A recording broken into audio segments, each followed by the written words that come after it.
తెరచినిగెను. పాకిస్తాన్ యువతి గుల్షాన్ ఎస్తేర్ జీవితగాథ. మొదటి భాగం. మక్కా దిశగా.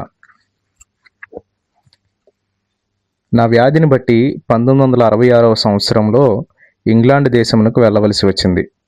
నేను ఒక మహమ్మదీయ సయ్యద్ కుటుంబంలోని కనిష్ట పుత్రికను. సయ్యద్ కుటుంబీకులు మహమ్మద్ ప్రవక్త యొక్క కుమార్తె అయిన ఫాతిమా నుండి ఉద్భవించిన వారట. ఇంతవరకు పాకిస్తాన్లోని పంజాబ్ నందు మా ఇంటిలో ఎంతో నెమ్మదిగా నా జీవితమును గడుపుచున్నాను. నేను 7 ఏండ్ల ప్రాయము నుండి నిష్ట కలిగిన ఇస్లాం పద్ధతి ప్రకారము పరదా వెనకనే పెంచబడ్డాను. నా తండ్రి, 2 అన్నయ్యలు, మామగారు తప్ప మరి ఏ పురుషుడు నా ముఖమును చూచి ఉండలేదు. ఇది మా షియా వంశపు పద్ధతి. ఈ నా దుర్భర జీవితంలోని మొదటి 14 సంవత్సరములు పాకిస్తాన్లో ఉన్న జంగ్ అను ఊరిలో గడిపాను. ఇది లాహోర్కు 250 మైళ్ళ దూరంలో ఉన్నది. మా ఇంటి చుట్టూ చక్కని తోట ఉన్నది. మా నాన్నగారు ఆంగ్లేయులను చిన్నచూపు చూచేవారు. ఒక్క దేవుని ఆరాధించడానికి బదులుగా 3 దేవుళ్లను ఆరాధించు దోషులు అని వారిని ధిక్కరించేవారు. నాకు ఇంటిలో పాఠములు నేర్పించే రజియా అనే ఉపాధ్యాయురాలికి ఈ దేశద్రోహుల భాష అయిన ఆంగ్లమును మాత్రము నాకు నేర్పించకూడదని ఖచ్చితంగా ఆజ్ఞాపించారు. ఆంగ్లేయుల భాషను నేర్చుకున్నటయే నన్ను అపవిత్రపరచునని ఆయన భావన. అయినా మా నాన్నగారే ఇప్పుడు నన్ను ఇంగ్లాండ్కు తీసుకుని వచ్చారు. నా స్వస్థత కొరకు నా స్వదేశంలో ఎంతో డబ్బును ఖర్చు చేశారు కానీ ఫలితం లేకపోయింది. అందుచేత అతి శ్రేష్టమైన వైద్య చికిత్స ఇంగ్లాండ్లో దొరకవచ్చును అనే ఆశతో ఆయన నన్ను ఇక్కడికి తీసుకుని వచ్చారు. అది ఏప్రిల్ మాసము. ఇంగ్లాండ్లో వసంత ఋతువు. నా జీవితంలో నేను ఎదుర్కొనబోవు ఊహాతీతమైన ఆశ్చర్యకార్యములకు ఇదే తొలిమెట్టు. మా నాన్నగారిని అబ్బాజాన్ అని పిలుస్తాము. ఆయన సన్నని పొడవాటి వ్యక్తి. తన శరీరమునకు చక్కగా అమర్చబడిన దుస్తులను ధరించేవారు. వదులుగానున్న ట్రౌజర్లు, నీలిరంగు చారగల తెల్లని తలపాగా ధరించేవారు. ఇప్పటికీ నా కన్నులు మూసినప్పుడు ఆయన రూపము స్పష్టంగా జ్ఞప్తికి వస్తుంది. ఇంటిలో నా పడక ప్రక్కకు వచ్చి మక్కాలోని దేవాలయం యొక్క పటమును చూస్తూ నిలిచుండేవారు. ఇది మన పరిశుద్ధ స్థలము. దీని పేరు కఅబా. అబ్రహాము దీనిని కట్టించాడు, మహమ్మదు మరమ్మతు చేయించాడు అని నాకు వివరించేవారు. గదిలో ఎత్తైన స్థానంలో ఖురాన్ పెట్టబడి ఉండేది. దానికంటే పైన ఏదీ ఉండరాదు. అత్యంత భక్తి మర్యాదలతో ఆ గ్రంథమును చేతులతో పట్టుకుంటారు. అది ఆకుపచ్చని పట్టుబట్టతో చుట్టబడి ఉండేది. కనికరము గల దేవుని పేరట అని వల్లించేవారు. ఆ పట్టుబట్టను తొలగించి ఊడు ఆచారమును చేసి, అంటే చేతులను కడుగుకొని పరిశుద్ధ గ్రంథమును తెరిచేవారు. మరలా బిస్మిల్లా పలికి ఖురాన్ను ఒక ప్రత్యేకమైన బల్ల మీద పెట్టేవారు. ఆ పుస్తకమును మునివ్రేళ్లతో మాత్రమే తాకేవారు.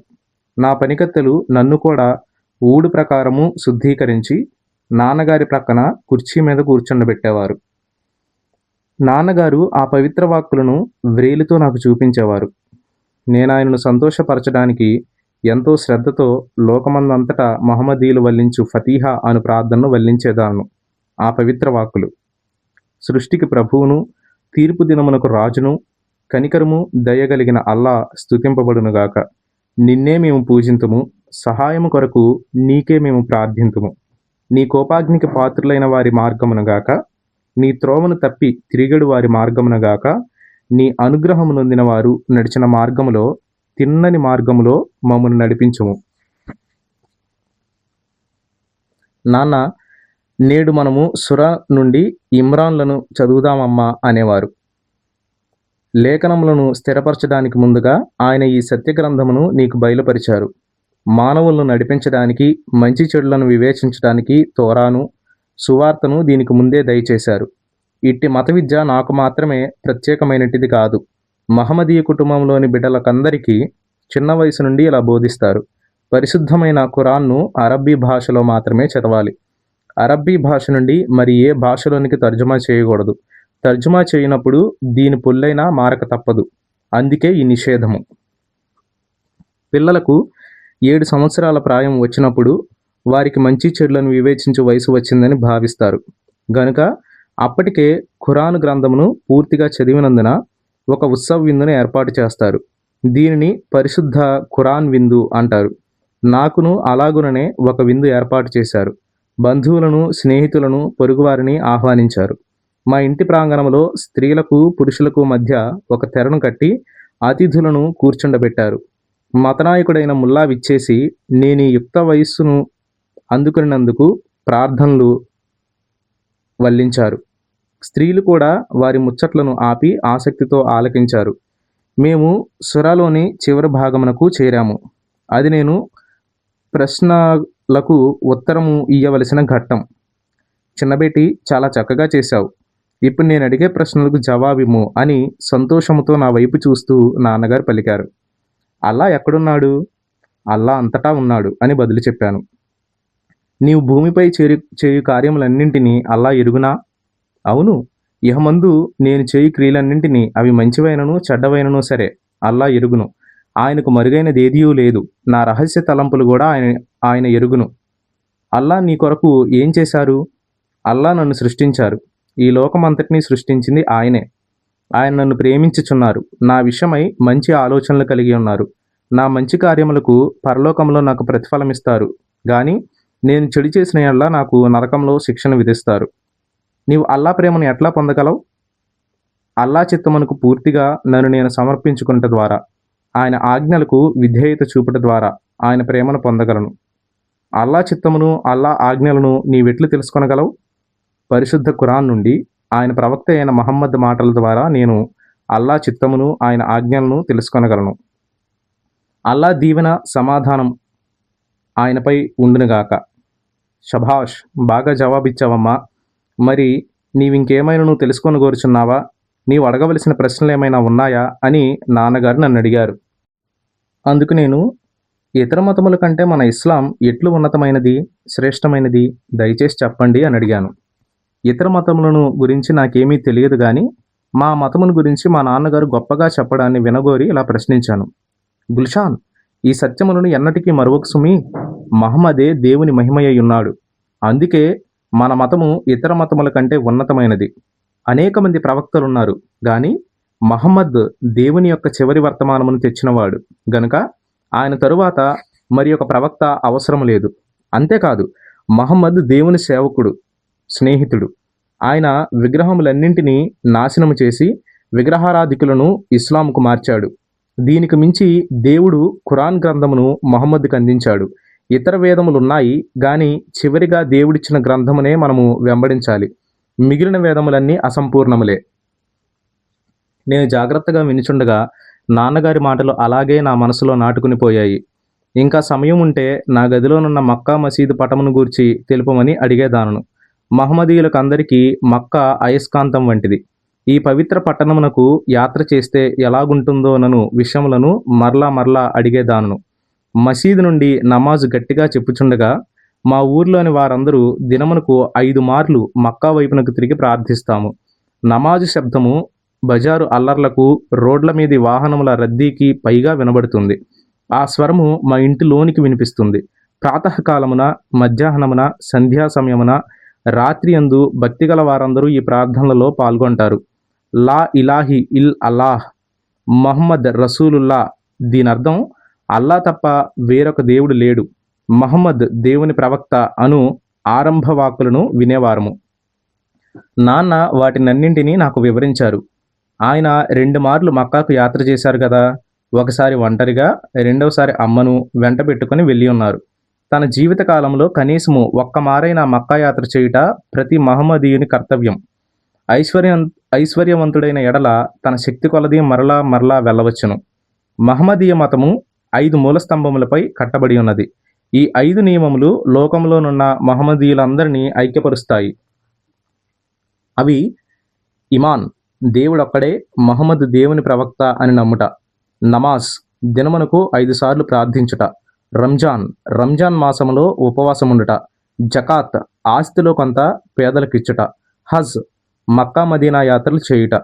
నేను కూడా మక్కాకు వెళ్తానన్నా అని అడిగేదాన్ను. ఆయన మందహాసముతో వంగి నా నొస్టిని ముద్దాడి, నీవు కూడా వెళ్తావమ్మా గుల్షాన్, ఇంకా కొంతకాలమైన తర్వాత మరి నీ అంతటితో ఆగేవారు. ఈ మాటలను ముగించేవారు కాదు. ఆయన ఎందుకు ఈ మాటలను పూర్తి చేయలేదో నాకు తెలుసు. మరి నీ స్వస్థతకై మా ప్రార్థనలు ఫలించినప్పుడు అను మాటలు ఆయన మనసులోనే ఉండిపోయేవి. ఈ రీతిగా నాన్నగారు నాకు భక్తి నేర్పటం వలన మా మహమ్మదీయ మతమంటే నాకు గొప్ప వైరాగ్యం ఏర్పడింది. ఆ ఆచారములు నాలో నాటుకొని పోయాయి. నాన్నగారు మహమ్మద్ ప్రవక్తకు అల్లుడైన అలీ వంశ క్రమమునకు చెందినవాడని బహుగా అతిశయించేదానను. ఆయన బహు గౌరవనీయులు. మా కుటుంబానికి నాయకుడు మాత్రమే గాక ప్రవక్త వంశస్థుడైనందున ఆయనను సయ్యద్ లేక షా అని పిలిచేవారు. ఆయనకు ఒక విశాలమైన భవనం, దాని చుట్టూ పెద్ద తోట ఉన్నాయి. సంపన్నుడైన భూస్వామియే గాక ఆయన ఒక పీర్ అంటే మతనాయకుడిగా కూడా పేరు పొందారు.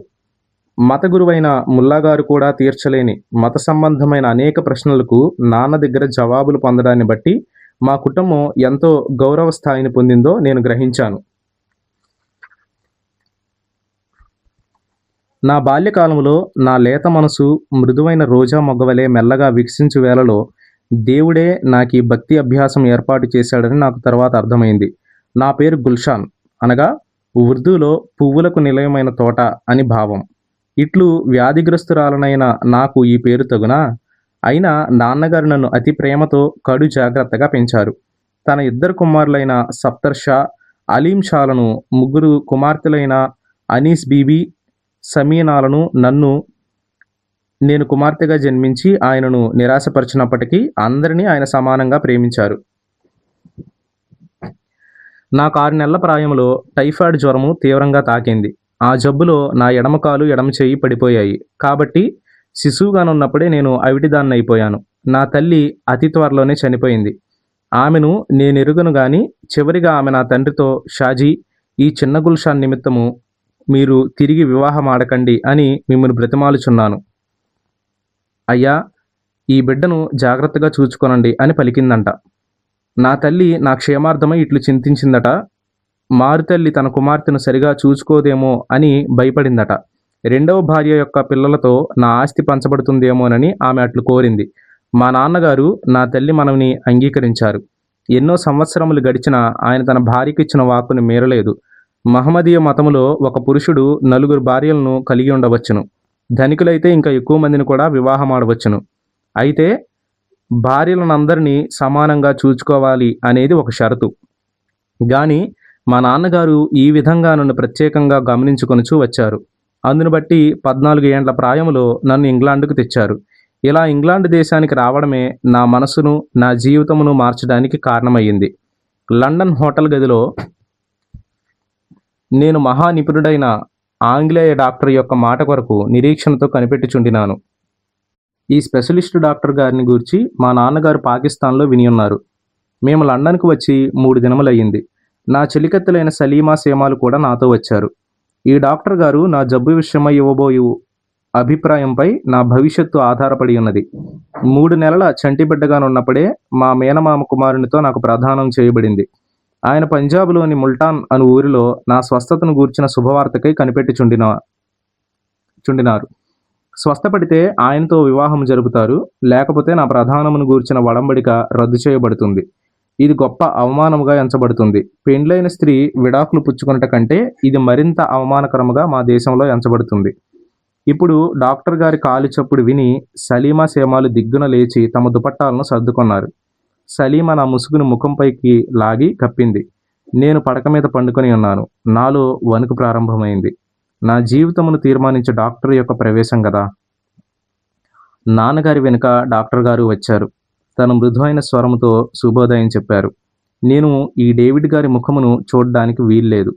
ఆయన నా చచ్చుబడిన చేతిని, కాలిని 1 నిమిషం పరీక్షించి నా జబ్బును బాగా ఎరిగిన వాని వలె మాట్లాడారు. దీనికి వైద్యం లేదండి, ప్రార్థన ఒక్కటే మందు అని డాక్టర్ డేవిడ్ చెప్పారు. దానిలో సందేహం ఏమీ లేదు. నా పడకపై పరుండి ఆంగ్లేయ డాక్టరు దేవుని నామమును ఉచ్చరించడాన్ని విన్నాను. ఇదేమిటి, ఆంగ్లేయులకు కూడా దేవుడున్నాడా? ఆయన వైద్యరీత్యా మా నిరీక్షణ అంతటినీ కూలగొట్టే మాటలను పలికారు. గాని ఆయన స్వరములో దయ, జాలి మారుమ్రోగాయి. మమ్మల్ని నిస్సహాయకులనుగా విడువక ప్రార్థన అనే మార్గమును చూపించారు. నాన్నగారు ఆయనను తలుపు వరకు సాగనంపి నా దగ్గరకు తిరిగి వచ్చారు.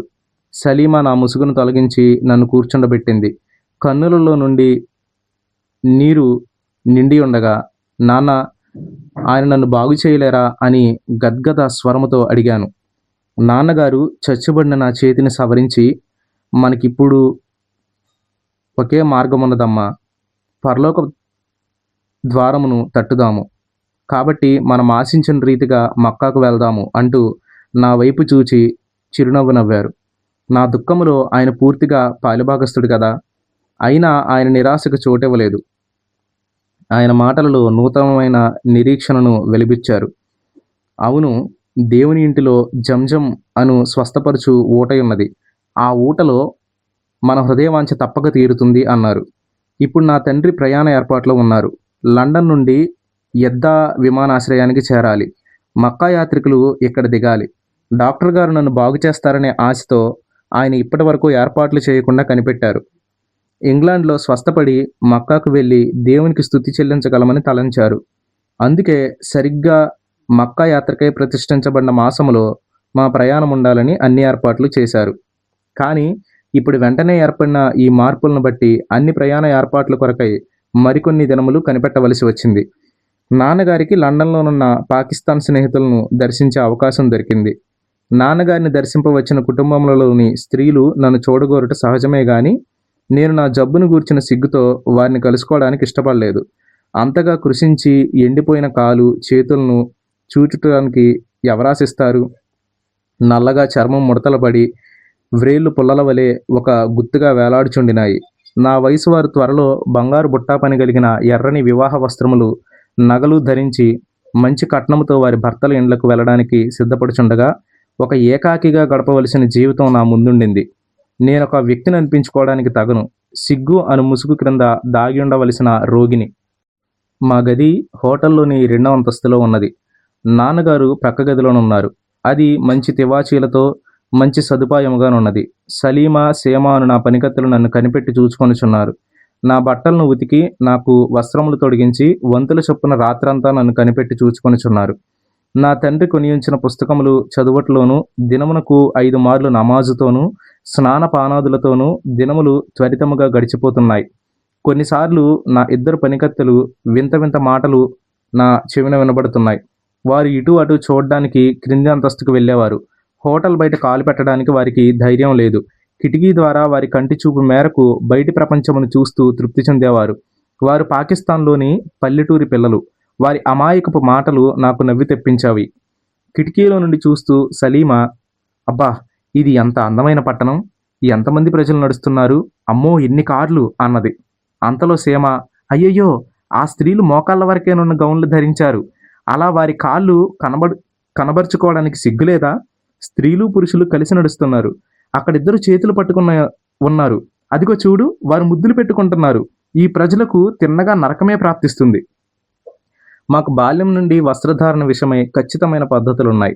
మెడ దగ్గర నుండి పాదముల వరకు పంజాబీ వస్త్రధారణ అయిన సెల్వార్ కమీజును ధరించేవాళ్ళం.